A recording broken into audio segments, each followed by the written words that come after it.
It was once said to hold the knowledge of the entire ancient world. The Library of Alexandria wasn't just a scholarly archive. It was a vault of scientific breakthroughs. Suppressed philosophies, ancient maps, and technology lost to time. But what if the library didn't simply burn, as history claims? What if its destruction was a calculated operation, a strategic move to seize and conceal power disguised as a tragedy? Founded in the 3rd century BCE by Ptolemy I, the library aimed to collect every scroll on Earth. Any ship arriving in Alexandria was searched. Manuscripts were taken, copied, and frequently never returned. While the public viewed the library as a beacon of enlightenment, it functioned more like a covert repository of global intelligence. It wasn't just about knowledge preservation, it was about monopolizing it. Official accounts of the library's destruction contradict each other. Julius Caesar's accidental fire during his siege of Alexandria is often blamed. Yet later, Christian zealots in the 4th century and Islamic forces in the 7th century were also accused. If it was destroyed in Caesar's time, how were there still scrolls to burn centuries later? These inconsistencies point not to one catastrophic blaze, but to a prolonged, intentional dismantling, likely coordinated by those with something to gain. Archaeological findings hint at vast subterranean chambers beneath ancient Alexandria. Roman-era travelers described hidden passages and vaults protected by mystics and temple guards. These descriptions align with the idea that the most dangerous or powerful documents, those dealing with ancient technologies or forbidden doctrines, were relocated below ground long before the final attack. The burning buildings may have been a distraction. The Vatican's private archive is one of the most secure collections of ancient documents on Earth, while little is publicly confirmed. Independent researchers and former clergy have alleged that smuggled scrolls from Alexandria were preserved there, quietly studied and withheld. If true, this would mean that early religious authorities deemed certain knowledge too controversial for the public. Narratives that challenged doctrine, science, or the origins of mankind itself. Throughout history, there have been flashes of knowledge that felt out of place. Leonardo da Vinci drew blueprints for machines that wouldn't exist for centuries. Nikola Tesla spoke of energy that could power the planet and claimed inspiration from sources not of this world. Isaac Newton obsessively studied biblical prophecies and alchemy alongside physics. These men may not have invented their ideas from scratch. They may have had access to rediscovered fragments of ancient knowledge. Among secret societies, one name surfaces repeatedly in connection to the Alexandria mystery: the Order of the Phoenix. Not a literary creation, but a historical group that allegedly emerged in the aftermath of the library's purge. Their mission: to protect esoteric knowledge until the world was ready. Some link them to the early Rosicrucians or Freemasons.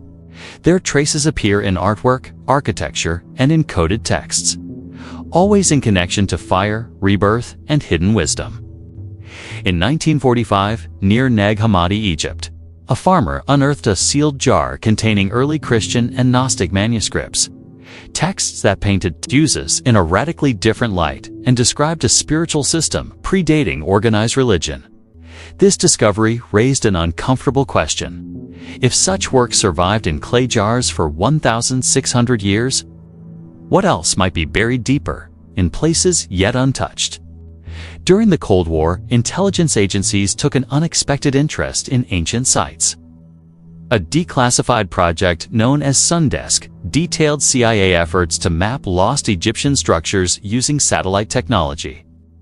The goal wasn't just archaeology. It was to locate potential caches of advanced knowledge. Some documents reference energy devices and harmonic technologies described in pre-Islamic Egyptian texts. These were not casual studies.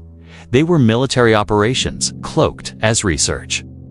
Modern technologies echo ancient myths. Vibrational therapy, frequency-based medicine, and acoustic levitation are making their way into mainstream science. Yet, they resemble techniques once associated with the legends of Atlantis or the construction of megalithic sites like the pyramids and Stonehenge. These parallels raise a haunting possibility that the ancients understood energy manipulation in ways we are only beginning to relearn. In 2016, seismic scans beneath Antarctica revealed massive artificial-looking anomalies under the ice. Some believe that remnants of ancient civilizations, or even scrolls hidden after the fall of Alexandria, were stored in these frozen vaults to evade conquest. Several high-ranking officials visited Antarctica in quick succession that year. Shortly afterward, media coverage vanished, and the research went silent.